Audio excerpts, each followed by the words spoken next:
दूसरा बंदा इमरान रियाज खान है, उसको भी कत्ल किया जा चुका है। ये साहब फरमा रहे हैं, ये मुर्तज़ा हुसैन साहब जो है ना, ये फरमा रहे हैं कि इमरान रियाज साहब का भी कत्ल हो चुका है। ठीक है, आगे सुने। आपको याद होगा इंटरसेप्ट के जो एक रिपोर्टर थे मुर्तज़ा हुसैन साहब, ये मुर्तज़ा हुसैन साहब वही हैं जिन्होंने उस मुबैना साइफर की खबर दी थी। दो रिपोर्टर्स ने दी थी ना, एक तो ब्यूरो चीफ थे और एक ये मुर्तज़ा हुसैन साहब थे। तो उनके हवाले से खबर है और इन्होंने एक बड़ी खौफनाक बात की है। अब इसको समझना किस तरह, ये मैं आपके ऊपर छोड़ता हूँ, क्योंकि इन्होंने इमरान रियाज खान के बारे में एक बड़ी खतरनाक और खौफनाक बात की है, वो मैं आपको बताता हूँ क्या। उनसे सवाल हुआ कि what this letter, this document actually say, ये कोई इंटरव्यू दे रहे थे बेसिकली किसी जगह पे, तो वहां पे उनसे ये सवाल हुआ साइफर के बारे में कि जी ये क्या है, ये डॉक्यूमेंट कहता क्या है। अब इसका जवाब देने के दौरान इन्होंने एक बड़ी खतरनाक बात की है, वो मैं आपको बताता हूँ क्या। उन्होंने कहा, so this document which is known in Pakistan as a cipher has been the center of a very serious political crisis of the past year and a half over the removal of Imran Khan. उन्होंने कहा ये जो cipher है ना, ये इमरान खान की हुकूमत जाने के इर्द गिर्द जो है वो बड़ी अहमियत इख्तियार कर चुका है। The document itself deals with a conversation between a senior State Department official and at that time the Pakistani. उन्होंने कहा कि ये बेसिकली एक सीनियर अमरीकी जो ओहदेदार था उसके और पाकिस्तानी एम्बेसडर के दरमियान जो गुफ्तगू थी उसके बारे में।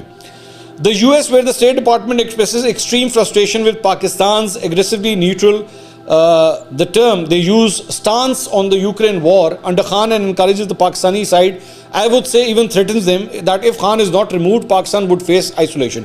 उन्होंने कहा कि ये बेसिकली अमेरिका जो है वो यूक्रेन के मामले पे पाकिस्तान चूँकि न्यूट्रल हुआ हुआ था, तो उसकी वजह से वो इमरान खान से बड़े तंग आए हुए थे और उसकी वजह से उनकी बड़ी एग्रेसिव टोन थी इमरान खान के बारे में।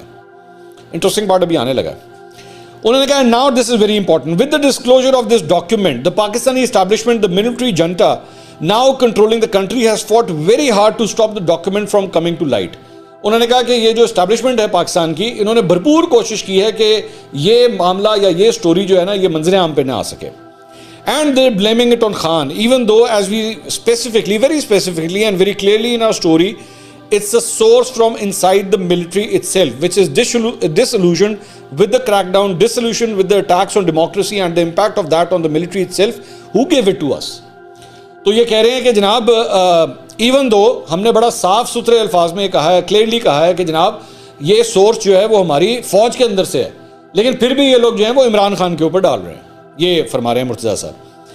उन्होंने कहा, they're blaming on Khan specifically because they'd like to add more charges which could have even more grave implications for him beyond not being able to have freedom for the next few years and being banned from politics. उन्होंने कहा कि इमरान खान साहब के ऊपर पाबंदी भी लग सकती है और हो सकता है वो कई साल जो है वो सियासत ना कर सकें। There's something very important. Keep in mind that the Pakistani military junta is believed to have killed 2 people to stop the cipher from coming out over the past year. अब यहाँ से खतरनाक पोर्शन जो है ना ये इन मुर्तज़ा साहब का शुरू हो रहा है। उन्होंने सीधा सीधा एस्टैब्लिशमेंट के ऊपर इल्ज़ाम लगाया कि जी उन्होंने 2 लोगों को कत्ल कर दिया है, 2 लोगों को इस साइफर के चक्कर में कत्ल कर दिया। ये इतना बड़ा इल्ज़ाम लगा रहे हैं। आगे कहते हैं, one was a journalist name Arshad Sharif who was assassinated in Kenya. तो कीनिया के अंदर अरशद शरीफ के कत्ल का इल्ज़ाम भी जो है वो भाई साहब ने पाकिस्तान की फौज पे और एस्टैब्लिशमेंट पे लगा दिया। ठीक है, ये इंफॉर्मेशन इसलिए मैं आपको शेयर कर रहा हूँ ताकि आपको पता लगे इंसाफ की कितनी को इंफॉर्मेशन दुरुस्त होती है या इन्होंने कितनी को पाकिस्तान के हवाले से नो हाउ इनकी कितनी ज़्यादा है। आगे कहते हैं, another was a gentleman named Imran Riaz Khan, Pakistani journalist. उन्होंने कहा पहला बंदा अरशद शरीफ था, दूसरा बंदा इमरान रियाज खान है, उसको भी कत्ल किया जा चुका है। ये साहब फरमा रहे हैं, ये मुर्तज़ा हुसैन साहब जो है ना ये फरमा रहे हैं कि इमरान रियाज साहब का भी कत्ल हो चुका है।